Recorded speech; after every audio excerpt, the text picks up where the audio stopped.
Yeah, well, let's go to breaking. It was controversial, right? Because it's the first time in the Olympics. It's probably the only time it's going to be in the Olympics. There's a story that people can read now on SI.com by Stephanie Apstein. She was at the competition today and wrote about how the athletes viewed the competition, how they're aware that it was here this time. It is absolutely not going to be in Los Angeles in 2028. That program has already been set. It's not likely to be in Brisbane in 2032. So the athletes there were kind of just soaking up their one moment. I watched a fair amount of this. I was gonna. That was my first question was gonna be, how much did you watch? Because I think that's a good baseline. Yeah. So I watched a few of the prelims, and then I watched both of the medal matches. And it's like, the thing that I wrote down was, when it's good, it's really good. When it's bad, it's really bad. It's almost like a modernized kind of hip-hopified floor routine of gymnastics, right? Where they do some amazingly athletic moves. I think people don't appreciate or maybe they didn't realize, they don't get to pick their music. They have no idea what the music is going to be. There's two DJs who are playing music, and they get to decide what the music is, and they change up the beat on you, and you got to change up your dance moves. Like, it's tricky that way, and it's really interesting to do it that way. The battle aspect of it, I was curious about, but it made perfect sense because you're advancing through a bracket where the judges are scoring whether they like your moves better or your opponent's. I liked how there was a lot of interaction between the dancers. Apparently the judges don't like when you repeat moves, and so when a dancer would repeat a move, their opponent would motion toward the judges with two fingers, like, hey, that's the second time they did that move. There was even in the bronze medal match, there was a woman from the Netherlands who went by the name India. See, they all go by these nicknames. She went by the name India. Her opponent apparently had repeated several moves, so she just started counting to 10 on her fingers, calling her out for having repeated the move so many times. The person you gotta feel bad for is the Australian named Raygun. Did you follow Raygun's saga at all, Mitch? I saw her compete at one point, but I can't say that I followed the saga too closely. I did see that people were talking about her online, yes, but I don't have all the details. So she's being talked about in a negative way because people are not exactly impressed with her performance. Raygun is a 36-year-old from Australia. She was among the older competitors in the competition. There was a 41-year-old from Japan who was great. I was surprised how nimble she was at 41 because at 36, she's getting a lot of hate online because she looked kind of stiff. She was not nearly as acrobatic as the other athletes. Even just the way that she dressed, wearing a baseball cap and sweatpants, looked kind of lame. And she's a college professor, and she's a former ballroom and jazz dancer who got into breaking, I said 10 years ago because her husband's into it. And so, yeah, she was not so good. She did not score any points in any of her battles, which was disappointing for her, but understandable if you watched her. I'm sure just go on Twitter and you'll see a whole bunch of people sharing clips of her just kind of rolling on the ground, I guess you would say, charitably. She was not great. And certainly the appeal of the Olympics as a worldwide event.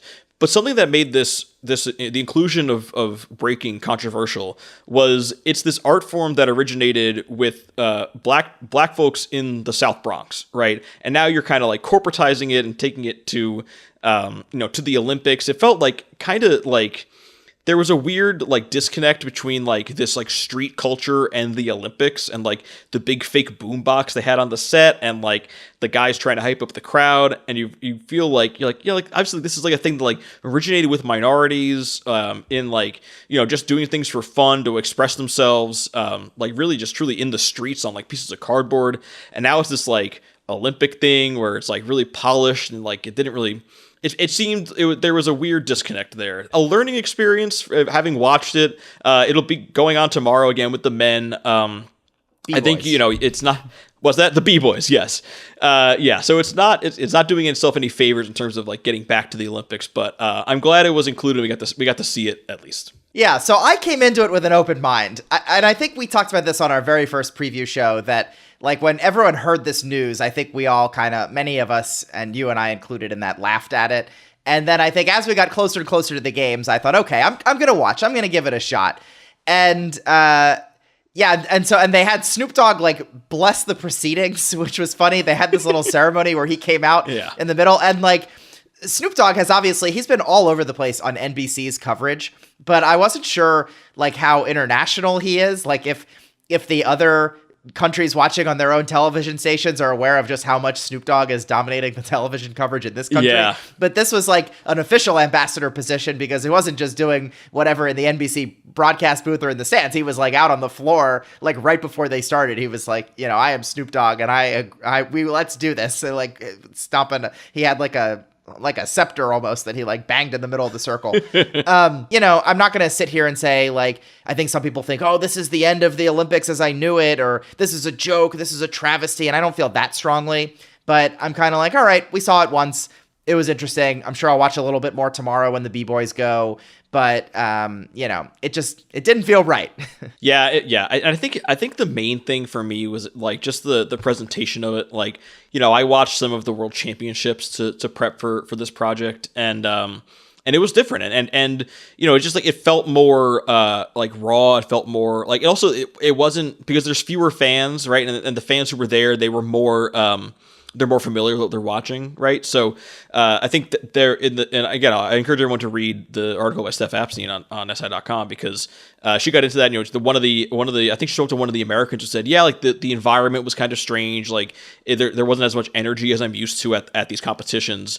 And then there was even another quote in there, I think it was from one of the Italian competitors, who said, yeah, this is not a sport. I don't know why it's in the Olympics, so I'm glad I got to be here, basically paraphrasing. So, yeah, I think there's some things to, if they were going to bring it back, some things to fine tune in terms of presentation. You know, maybe they do it in a smaller environment where, you know, there's fewer fans, and I don't know. There's different ways to tweak it that might make it more successful. But in terms of a first experiment, I think it went decently well. Yeah, well, halfway through. We'll see what happens tomorrow. We'll see. Sure, yeah. Let's see who gets memed on Saturday before we'll we see make if our B-Boy final. Phil Wizard can wow the crowd.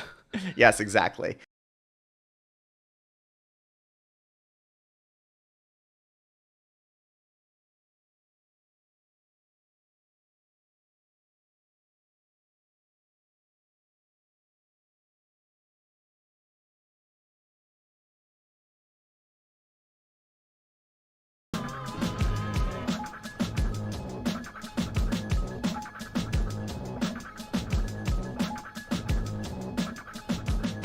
I never ever felt like B-Boying deserved on stage. I never felt like it deserved anywhere other than where it came from. Well, I mean, I perform on stage. I like to get in front of people, but it's not built for stage. B-Boying is, if I grab my dick to you and give you the dick, you know, fuck you. You know, that's not for the Olympics. That's not for Broadway. You know what I mean? That's my way of saying fuck you. You on my block right now, or you in my neighborhood, you know, and you trying to act like you nice on the floor like that. Boom, you know, those things right there are not for, they're for here. People are scared of B-Boying. Everything they've been fed since the 80s, practically, dealt with feeding someone a physical feat that didn't have relationship to music. If you look at every time, most of the, not with the documentaries, because they did it right. A lot of the films, commercials, dude eating a candy bar, spinning on his neck, milk, drinking milk and doing something, they always related to one physical feat, which was either a head spin or a hand spin or something dynamic to watch visually. People seeing that will say breakdancers are acrobats. They would never show a beat come on and the dude just really just ride the beat. And then when the horn section come out, wham, catch the horn section. You know, they would never show someone making a connection with a song because that isn't dynamic. It's not exciting. But that's the essence of b-boy. That's the essentials, the fundamentals to the dance. You gotta ride the music. If you're a b-boy, you're a break boy, you ride in that break. If you're not on beat to the break, you're not doing what we do. I'm not gonna generalize. A lot of people, a lot of true art people love this dance and see that it has vocabulary and it defies the rules of a lot of different dances and you know, ways that dances should be done.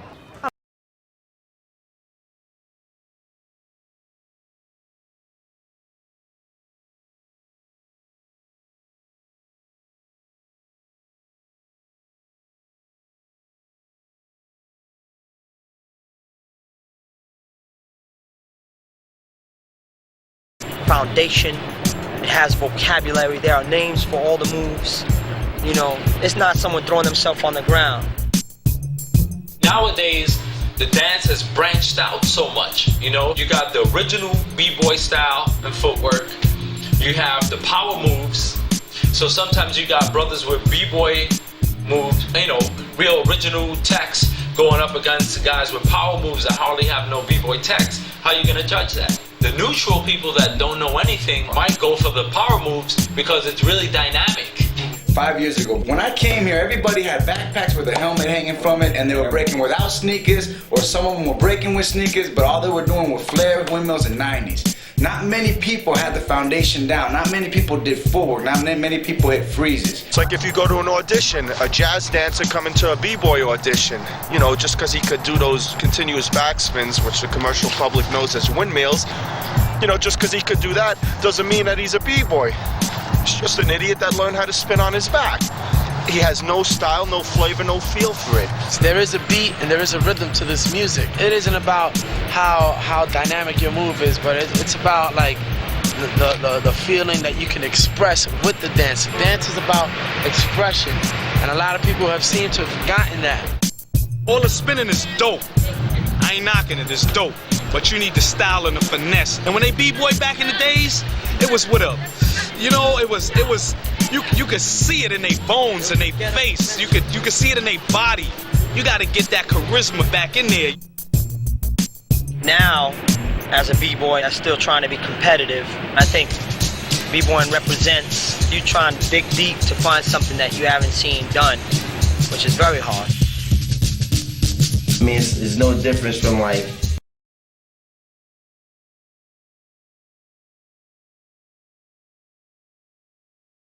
Track's brother Lace moved to Boston, Massachusetts. Track gathered together some of his old b-boy friends and took them with him to Boston. This included JoJo and his younger brother Easy Mike Torres, and Manuel, Mongol Rock, Andujar, who had started learning to b-boy in 1977. Track wanted to bring that original b-boy feeling back that had died out. At that time the whole breaking scene was starting to blow. This was the first time Boston was exposed to real b-boying and not break dancing. JoJo remembers, people swarmed all around us. No one was doing it at that time. Strangely, the dance that was b-boying almost became obsolete later that year. Track remembers, in my own neighborhood there were a couple little guys that I would approach and say, "Yo, how about if I teach you some footwork so you could become a complete dancer, like some top rock?" They said, "No, we want to learn how to do a windmill, continuous backspin. We want to learn how to do a continuous headspin." I tried to explain to them, that's not dancing. It eventually became a turnoff. The dance was lost to power moves. It was lost to gymnastics. The dance aspect was completely gone. A breaker is not a dancer. A breaker is a gymnast. A rocker, b-boy is a complete dancer.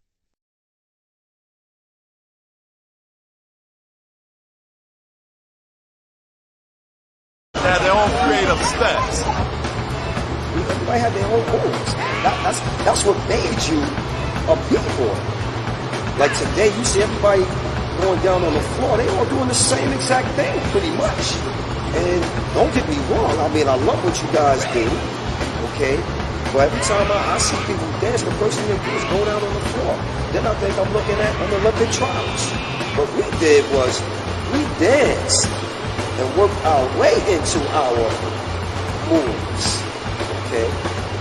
You didn't just, dancing on your feet for 3 seconds and then you on the floor. You know what I mean? You want to set up for that. You want to show what you can do with your footwork. You know what I mean? And yeah, I had again, honored and grateful enough to be there to see this dance in its infancy, where it was all about finesse, swagger, the dance itself versus the moves.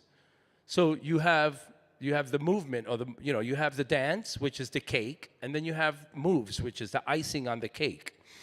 What's happened throughout the decades is with the